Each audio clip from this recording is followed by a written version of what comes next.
Hey guys, this is Georgia with Ancient Aliens, and you're listening to That One Time I Was Abducted by Aliens with Jamie and Bree.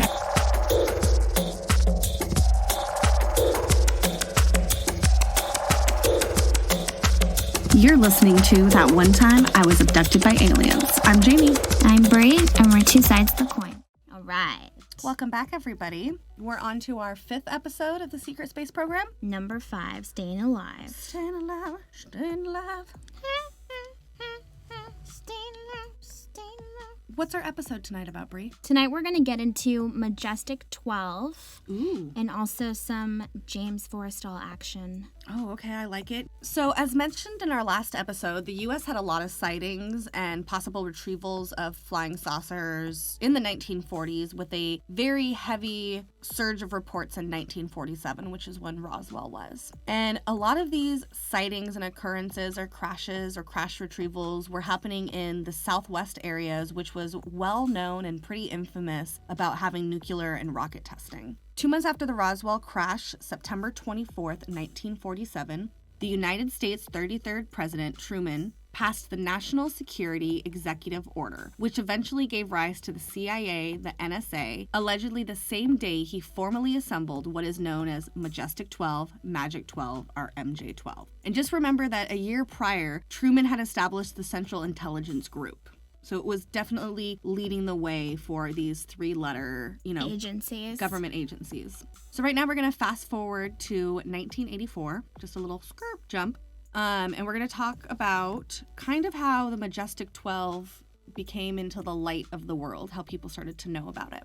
There was this man named Jamie Shandera who was a Hollywood producer and filmmaker, and he received a package without a return address on it, but postmarked Albuquerque, New Mexico. But inside this package contained nothing but 35mm undeveloped film. Once the film was developed, it contained 8 pages of alleged top-secret documents, marked with top secret / magic eyes only. One of the memos is known as the Truman Forestall memo, and the letter is dated September 24th, 1947, which is, again, right after Roswell, and it was the same time that he passed the National Security Act. And the letter is from President Truman to the Secretary of Defense, James Forrestal. And it says, I'm going to read it verbatim here. Dear Secretary Forrestal, as per our recent conversation on this matter, you are hereby authorized to proceed with all due speed and caution upon your undertaking. Hereafter, this matter shall only be referred to as Operation Majestic 12. It continues to be my feeling that any further considerations relative to the ultimate disposition of this matter should reset solely with the office of the President, following appropriate discussions with yourself, Dr. Bush, and the Director of Central Intelligence. Signed by Harry Truman. There was another important memo that appeared to be stamped top secret, magic eyes only, and it was dated November 18th, 1952. So the document, I'm going to read it verbatim again, what it says. So it says, prepared by Officer Admiral Roscoe H. Hellencotter, parentheses MJ1. Briefing document, Operation Majestic 12. Preliminary briefing for President-elect Dwight D. Eisenhower. Operation Majestic 12 is a top secret research and development / intelligence operation responsible directly and only to the President of the United States. Operations of the project are carried out and under control of the Majestic 12, or Magic 12, group, which was established by special classified executive orders of President Truman on the 24th of September, 1947, upon recommendations by Dr. Vannevar Bush and Secretary James Forrestal. Members of Majestic 12 were designated as follows. This is exactly what the document looks like. Admiral Roscoe H. Hellencotter, Dr. Vannevar Bush, Secretary James V. Forrestal, General Nathan Twining, General Hoyt Vandenberg, Dr. Detloff Brunk, Dr. Jerome Hensiker, Mr. Sidney W. Sawyers, Mr. Gordon Gray, Dr. Donald Menzel, General Robert M. Montague, and Dr. Lloyd V. Berkner. The death of Secretary Forrestal on May 22, 1949, created a vacancy which remained unfilled until the 1st of August, 1950, upon which date General Walter B. Smith was designated as permanent replacement. Can I make a side note? Does Dyatlov person have anything to do with Dyatlov's past? No. Damn it. Actually, I don't know. Could he? You could look into so, it. Like, this is alien-y, and I mean, you never know. Detlef Pass could possibly be aliens. Maybe it was a Majestic 12 operation. Stop. You should look into that. All right. The rest of the document stated that on July 7th, 1947, a secret operation began to assure recovery of any wreckage for scientific study. The document proceeds to go through the entire Roswell incident and provide immense details on what has been captured and witnessed, including the bodies and how, quote, a special scientific team took charge of removing these bodies for study. It mentions how, quote, news reporters were given the effective cover story that the object had been a misguided weather balloon, end quote. This document can be found on the CIA website and has officially been debunked in a very professional manner by the CIA handwriting bogus across the face of the entire document. Ridiculous. Bill Moore and Jamie Shandera also started receiving strange postcards with the return address P.O. Box 189, Addis Ababa, Ethiopia, mailed from New Zealand. Which is not a real address, obviously. Those are like 5 different places all in one address. It started pointing them to head to Washington, D.C. at the U.S. National Archives. They start digging through recently declassified Air Force intelligence documents and came across this memo from Robert Cutler to General Nathan Twining, one of the alleged Majestic 12 members. The document is now known as the Cutler-Twining document. It was labeled MJ12/SSP, which we all know what SSP is. It's crazy because some people are like, oh, that means super secret project or something. I'm like, would they say super secret? I mean, I don't know. No, that sounds a little strange for the government. Super secret. They would just be like classified. I don't know what I mean? It's kind of funny though. When they asked the archivist to Xerox a copy of the document, they found out it was Box 189, the same P.O. Box number that sent them the postcards. Someone was obviously leaving them breadcrumbs. Come to find out, that box was first handled 2 weeks after the death of the last surviving MJ-12 member. Dr. Jerome Hensucker, scandalous. So basically, Majestic 12 was a group of 12 men consisting of 6 high-ranking military officers and 6 high-ranking scientists. MJ-12 would be a silent group operation meant to investigate and take control of all ET phenomenon, including crash retrievals and cover-ups. They had full security clearance and were able to make decisions without any oversight, which is important. Which is scary. I think this is the moment national security issues became larger than the president and black ops compartmentalization began, in my opinion. This is kind of like giving a group its own kind of authority to do whatever it wants. Exactly. I mean, without any oversight, that's not cool. And then also, could this be the real Men in Black? That's where I think it comes from. You know, I don't know if you've been able to watch the last episode that was released of Project Blue Book. Mm-hmm. Do you remember how there's like a weird shadowy figures and they have like, they're the men in hats or whatever? I think that's the Men in Black. Ooh, that's an interesting observation. Which would be like Majestic 12. Majestic 12, yeah. Well, there's a lot of shit going back and forth, and I think we'll go over Men in Black eventually, but there's a lot of connections to Men in Black and the Majestic 12 that a lot of people think that those two groups are the same thing. Yeah, I do. Do you really? Yeah, absolutely. Oh, I don't. Why? I think that they're aliens coming down here themselves to cover shit up. And they wear suits. Yeah, well, they have to look like humans. You have to think about it. Maybe it was a part of the secret space program, and so they've already been like soldierified. Like clearance to come down. Well, if you think about it, though, a lot of these aliens, if they're meeting with people, like presidents and stuff, what are they all wearing? Suits and shit, right? So then the aliens get the notion that, okay, so everyone down there wears these suits. So how is it so far off? They're like, everyone wears ripped jeans. Well, yeah, so like how far off could it be? Like that if they only see people in suits and military uniforms, they would assume that that's what people wear, so they wear suits down there. I think that's so extra. I'm just saying. That's like too much. Just saying. Majestic 12 even had documents that contained details on how to handle someone involved and what to do in order to keep it top secret. Dun, dun, dun. Which, again, very, very Men in Black-like. Because they're the same thing. Basically, the smaller the group, the easier it is to keep the lid on the entire matter. And that was what was needed for the secrecy to continue. It doesn't really matter how many stars were on your shoulder. If you weren't in the need to know, you didn't know.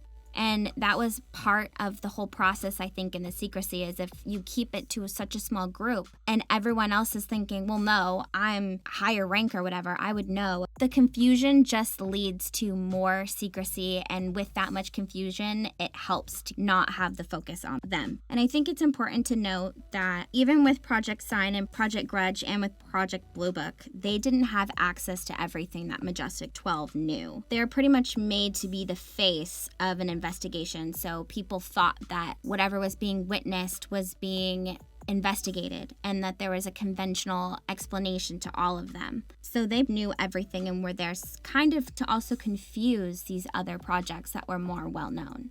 Well, I think even if you look at Project Blue Book, you just look at the basis of the TV show itself that's going on right now. What is it? It's Majestic 12, allegedly, starting Project Blue Book, telling him to basically make all these claims go away, putting on a scientist with it to be like, this is going to validate it so we know for sure, so the government knows what's going on. So I find it interesting that you say that they didn't know all the information, because that makes sense to me, because Majestic 12 obviously is going to be not giving out that information to just anyone. Yeah. And of course there's reports and people talking in the news and, you know, to the media and things like that they had to put something out there that were going to stop all that information being traded. Right, so they make it look like these professional people are actually doing investigations, but really they're just meant to, just like in the show, sign the paperwork, close the deal.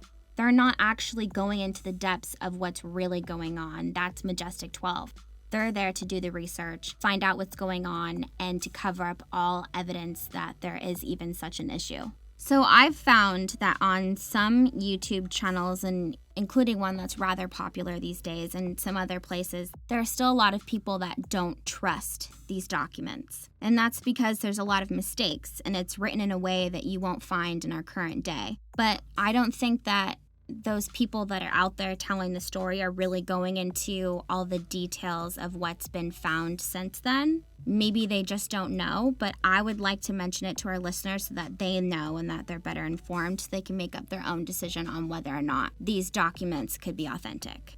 Well, to the effect that the documents had mistakes and things like that, who's not to say that these government officials didn't purposely put mistakes in it so that later down the line, if these documents were ever found, they could be like, oh no, they spelt walrus wrong. There's no way that could be the government. Walrus. Exactly. So one of the biggest points is that the memo lists the MJ-12 members and refers to them as just admiral or colonel, and the rank was really casual while referencing who they were. And it was also mixing the military and the civilian personnel in a random order. And there wasn't any specification on the rank, like rear admiral. Well, yeah, and usually with government documents, they're going to list the person who's at the top of the food chain and then go down from there. And that wasn't the case in this. Correct. But to that effect, can I just say, though, that like maybe they were all equals among themselves, so putting them in a certain order wasn't important in a military sense. So it's kind of that people are thinking, no way, maybe we don't find that now. Of course, now they put importance or its own separate list or whatever, but also that it's not specifying exactly what rank that they had. Mm-hmm. But this is a different time. And so again, Stanton Friedman found documents of that time period in the Eisenhower Library and got a number of memos written by Brigadier General Goodpaster, who was Ike's staff secretary. The memos were about conferences with Ike and other personnel, including the head of the CIA, Secretary of State, and civilians. So at the top of the memo is the list of the attendees, and they were all mixed up in an order. Basically, he found other documents that weren't risque, I guess. They were just normal documents, but it listed things exactly like it did in the Majestic 12 document. Not in a particular order. Correct. And not highest ranking to lowest ranking. It just, as they walked in the door, they wrote their names down kind of deal. Yes. And even with the Brigadier General, when he listed himself in the list, he just put General Goodpaster. He didn't specify even himself in the ranks. So this was something that was just common. That's just what they did at the time. Maybe we don't do that now, but for there to be other documents that shows that they did do that, it kind of disproves the whole argument that, well, there's no way that this could be real because they're doing it in an order that there's no way they would, because they did. Another reason why people don't believe the documents is because they're stamped top secret / restricted. Normally, you would see that separate. So it's either restricted, meaning it's the lowest security rating, or it's top secret. Obviously, that would be the highest level of importance. But the GAO, which is the United States General Accounting Office of Washington, D.C., was conducting a study, and they were going through documents all over the country and all kinds of archives to try to look for any evidence or documentation of Roswell. And they didn't find any paperwork on Roswell, but what they did find were several instances where the use of top secret / restricted was stamped on documents. So it's not necessarily that there's some sloppy person putting together documents. Again, this was another instance where they used these types of terms in other documents back into that day. So it sounds like every time some type of issue comes up with verifying these documents, they have some excuse ready in their back pocket. And then as soon as they throw it out there, someone else researches it and then immediately debunks it. But then we're never given the courtesy of going back and explaining, like, why that could be, or them taking that back saying, like, oh, okay, no, you're right. Exactly. It's just scuffled off. The last and the biggest one would be that Dr. Menzel, who was on the list, Dr. Donald Menzel, he was the only and seriously out of place person on the list. And so he was a Harvard astronomer and a very well-known UFO debunker of his time. He wrote books debunking the ET hypothesis, and he worked very hard to squash any doubt that the subject could be real. So researchers, that was like their smoking gun of disproving that, is look at in the list of people that you're saying was a part of MJ-12, but this guy devoted most of his life to also debunking the fact that that could be a possibility. So maybe it was thrown in there as a joke so that whoever took the document seriously when Menzel was pointed out would look like a fool. But then, in 1986, the very relentless Stanton Friedman, who throughout this entire investigation with Roswell and with these documents, he's very well known for his precision and how far he goes to prove that things can be real. Like, he takes so much time finding these things. He was allowed access to Menzel's papers at the Harvard University archives, which he had to have written approval in order to be cleared to even go through these. So while sifting through Menzel's papers, he found that Menzel had the longest association with the National Security Agency in the country. He had top secret clearance with the CIA. He was a cryptographer, so he did code breaking. He was head of the Naval Reserve Unit and the head of Communications Unit number 1 in Cambridge. He did classified work for about 30 different companies and agencies. He also had a close relationship with Vannevar Bush, another MJ-12 member, that dated back to 1934. Stanton also found that Menzel had numerous visits to New Mexico in 1947 and in 1949, which were all paid by government expenses. Stanton also found a letter from Menzel to JFK before he was president about the Mars probe he was working on and said, quote, "When we are properly cleared to each other, I can tell you more." Ooh. Foreshadowing knowing that he was going to be the president by any mean? Who knows? He also found that Menzel knew and corresponded with Admiral Roscoe Hellencotter, the other MJ-12 member. So he found a letter of Menzel to Hellencotter showing that he sent a copy of his books to Hellencotter, one of his UFO debunking books. He sent him a copy and he asked what he thought about it, and when Hellencotter replied with a letter, he said, quote, "The book was done very well and effectively put to rest all surmises about flying saucers." Basically, Dr. Menzel was living a double life. No one knew that he had any of this background, and to me it's obvious that I think he was more of a disinformation agent. Absolutely. He's there That's to what be it the sounds head like of to me. astronomy. He would know all of these things. He spends his life writing books disproving UFOs, but then really has this giant background with the CIA. That's ridiculous. It's a little fishy. Those are like the 3 biggest things that people try to use to debunk, and then it's just, there's a reason for all of them. There's more things that back it up. Well, the thing that gets me is that if MJ-12's job was really to suppress all of this alien information, of course they would find somebody who's at the top of Harvard who is known for debunking the shit. Like, of course he would be on... A Harvard astronomer? Come Yeah, on. of course he would be on Make the List, because that only makes sense to find someone who has spent time in the public debunking it. You want him there consulting on how do we go about making sure that this shit stays debunked. There's like so much more with him too. So I feel like if people really want to get into it, I mean, please dig deep into Menzel. There's so many weird letters and memos back and forth between them that say so much while it's saying so little. It's like so crazy.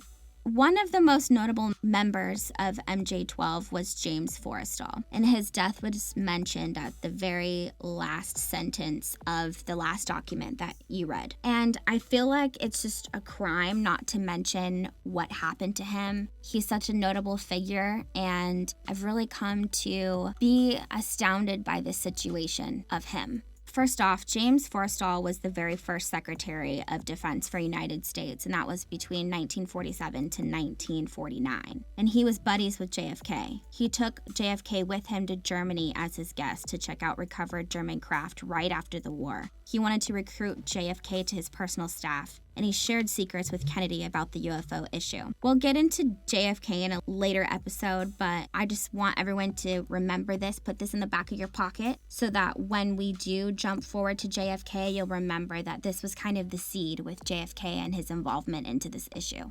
Well, what's funny is JFK is also known as a president. Like, when you think of JFK, a lot of people immediately are like, oh, aliens? That's pretty funny. And so it's interesting that before his even, like, you know, real presidential run and stuff like that, he's having all these run-ins with MJ-12. With an MJ-12 member. I mean, back from 1945, this is crazy to me. It's interesting to learn that all these little things, they link to each other and they're interwoven, and it's interesting. Basically, Forrestal wasn't an actual fan of the secrecy, and he grew to believe that the public had a right to know. Which is maybe why he ended up dead. He starts chatting with way too many people about the issue, including leaders and with congressmen. The other MJ-12 members saw Forrestal pretty much as a loose cannon because Majestic 12 really had one purpose and one purpose only. You know, that's to suppress what's going on and also to do what needs to be done by all means necessary to keep this a secret. Once word got to Truman about Forrestal's loud mouth, he was forced to resign. Then this is where things get interesting. So apparently Forrestal had some sort of mental breakdown. Quote unquote mental breakdown. He was going around saying that he was being followed and that they were out to get him. Due to what they called, quote, occupational fatigue, they committed James Forrestal into a mental health naval facility. Question. So it was job fatigue. Is this the same thing like how women got hysteria? Sounds like it, but worse. I was just going to say, is the remedy to go home and like rub one out? Unfortunately, not go home, be committed to a mental institution. Oh, God. Yes. Do they rub you out every day? Oh, yeah, I'm sure he wishes. I don't think it was that beautiful. So he was placed on the 16th floor of this mental health naval facility, even though it was strongly disadvised by his doctors. He didn't need to be up there, and also because he wasn't allowed to see anyone, not even his trusted confidant and priest. His priest attempted to see him 6 times, and each time he was told that Forrestal was unable to see him. They basically cut him off from the world. He had no contact, except allegedly by some visits of Majestic 12 members. Is it safe to say that he was being gaslighted, that this may be the first instance in history where the government immediately is going out and attacking other people? I mean, it's crazy timing, right? You're talking too loud about things you shouldn't be, and then you're forced to resign, and then now you miraculously have a breakdown, and now you're going into a mental institution. And no one's allowed to talk to you? Yeah. This is so sad. The very day Forestall was to be released on May 22nd, 1949, his brother Henry Forestall was to pick him up, but Forestall fell from the 16th floor of the building, and the official story was that he hung himself. He committed suicide. Wait, hold on. I'm getting into this. Oh, okay. I'm going to go into it. Okay, so... Wait. Yes, that's the official report. Wait, can we just... The official report says that he fell from the 16th floor, but he hung himself. Yes. Here we go. So if you do some research, you will find that indeed Forestall was acting paranoid.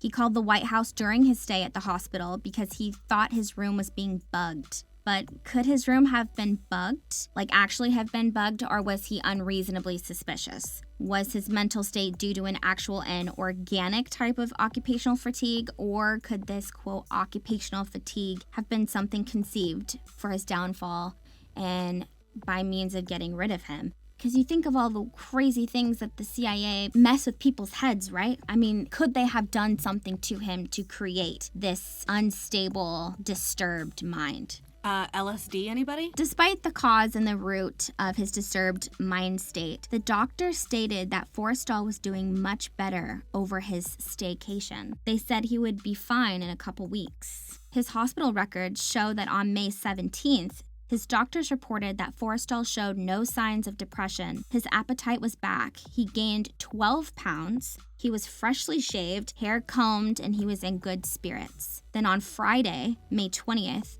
James's brother, Henry Forestall, informs the hospital that James should complete his recovery at a friend's estate and not at the hospital. So he told the hospital to prepare for him to be picking James Forestall up on Sunday. According to the hospital records, that Sunday, May 22nd, James Forestall is awake at 1:45 a.m. He's offered his sleeping pill but declines. I think it's because he's probably antsy as fuck to get out of there and he doesn't want to waste any time sleeping in. I agree. I would be too. James was known for being a very intellectual man. He had cabinets of journals, which some of them were actually published. And so he's copying a Sophocles poem in his journal. She's probably just sitting there happy and inspired because he can taste freedom like seconds away.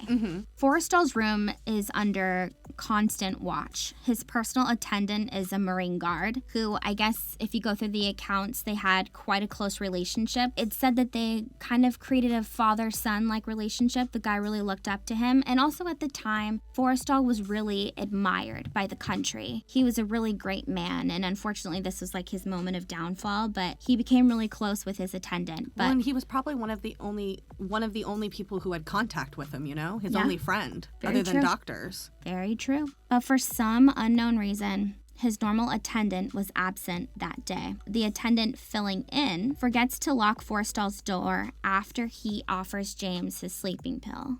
Bullshit. So the attendant comes back 5 minutes later to find the door wide open. So a search begins, and a nurse reports hearing a loud noise, which was the sound of his body hitting the overhang of the third roof floor. The hospital claimed that once James noticed his door was unlocked, that he was suddenly depressed again, all of a sudden suicidal. He walked across the hall to the efficiency kitchen, pushes the unsecured window open, knots one end of his bathrobe slashed tightly around his own neck, then ties the free end up to the radiator below the window, then lowers himself down the window to hang himself on the 16th floor. But he changes his mind, tries to claw himself back up, but the knot releases, he falls, and then he dies. In a hospital full of mental patients, you're telling me that it was possible that he could get across the hall and into the kitchen without anybody seeing him. And that the window would be unsecured enough for him to just push open and walk out the ledge. That doesn't make any sense. It also doesn't make any sense why would you go out to the 16th floor to hang yourself? If you wanted to hang yourself, couldn't you have found kind of anything? You would have just jumped out, right? Nothing about that adds up. And obviously there was some type of claw marks, and I think in this day we would find it as evidence of foul play, but at that time they were able to just sweep it under the rug. Yeah, it doesn't quite make sense to me that he's going to take all this time to kill himself, but then halfway through decide not to do it, try to crawl back in.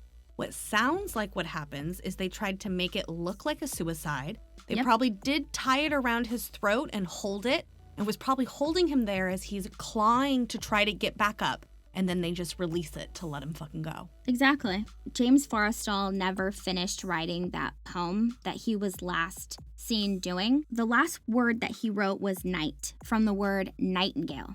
So why would you stop halfway between a word? Why would you not finish your word out?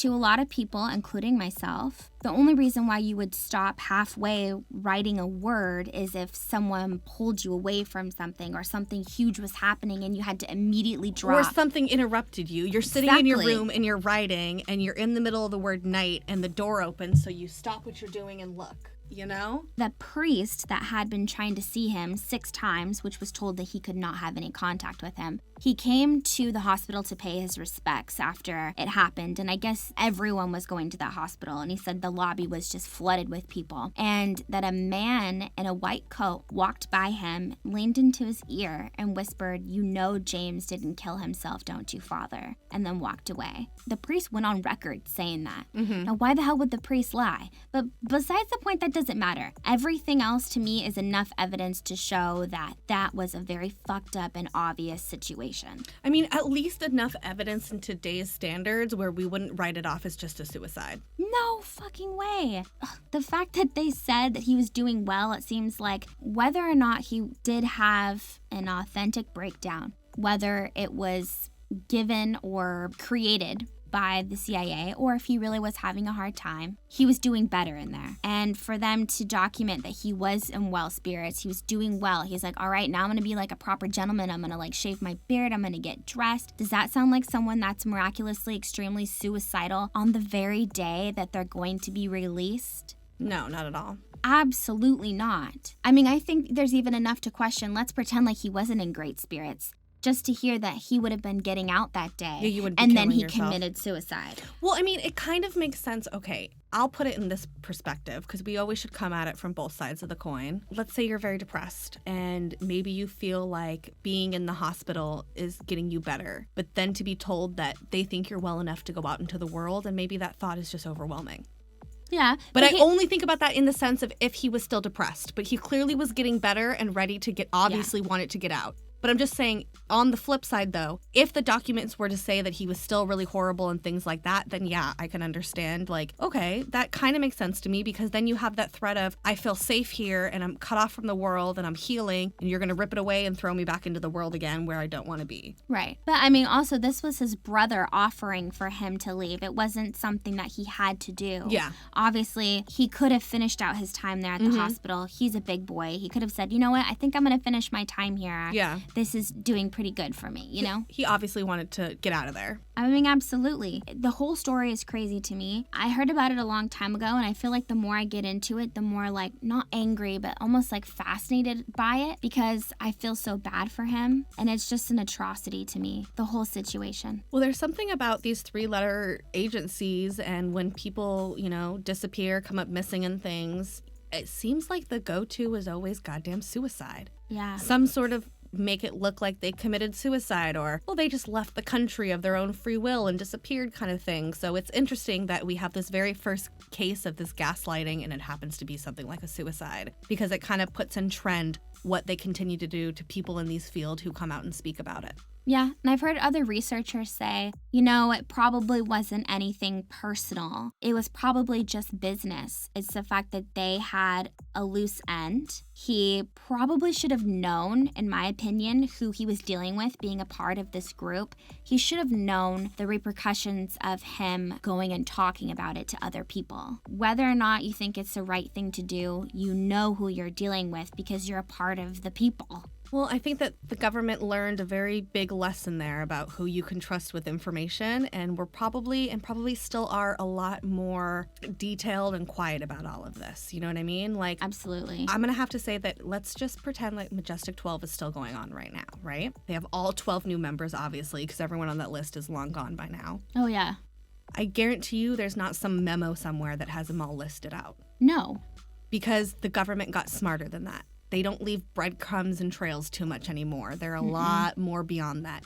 So when a lot of people say that, well, how come we don't have documents today that come out or blah, blah, blah? Well, obviously the government has learned its lesson throughout the years and they know a lot better than to just fucking mark top secret memos and just leave them places. Like, yeah. There is the government, as much as they keep track of everything, there's a lot of shit that they don't keep track of. You can't have a paper trail. Nope. That's also another reason why in these documents, when you go through all the MJ-12 documents, a lot of this stuff you have to sort of read between the lines because you have to think that these are the secretaries that are typing these papers. So they don't have a need to know. You really have to do the best you can to keep as little information as possible. This was probably the last time that they put any of this shit in a fucking memo. Oh, it's probably like, meet me on the corner of 33rd and Pablo. I bet you they don't even do emails or text messages. No, not at all. Maybe they use like Ravens. WhatsApp. Pigeons? Oh my God. Wait.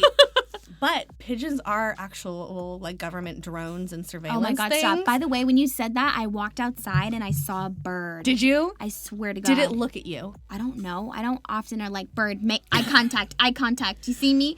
I'm the captain. I bet you what it was is the government has a bug inside of work. And they heard me say that I haven't seen any birds since the government shut down. So they immediately sent one because they were like, guys, they're on to us. Place a bird. Place a bird. Well, who the hell's working for free right now? Okay, so you have to remember all these operations are done by black money and the government might True. be closed down, but the shadow They're government like, we not. got plenty. Exactly. We still balling over here. Exactly. Yeah, so basically where we've ended off, we've read the MJ-12 documents. We've provided reasons why people don't believe them and why there's reason to disregard those reasons. But that's completely up to you guys. We've gone through Truman. We ended with Forestall. This really ends our timeline and the end of the late 40s shenanigans.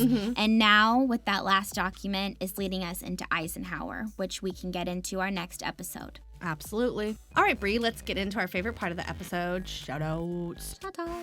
We have Jan from the Good, the Bad, and the Just Plain Standard podcast. Then we have our Truth Seekers, Destiny at Destiny from Space. Love you, Destiny. Hey, boo-boo. We have our first made-up category, which is a skeptical truth seeker. We have Adam from the Not For Everyone podcast. Then we have our middle bitches with our number one, Raya. Hey, boo-boo. Thank you for all of our presents. We just got our stuff in the mail, and there is a package going to be on the way to you. We also have Scotty at Scotty Doodle. We also have Bobby from the Not For Everyone podcast as well. You can find him at Pinball Bobby and at Not For Everyone podcast, or find him on Twitter at NFE Podcast. We have our second made-up category, which is the skeptical middle bitch.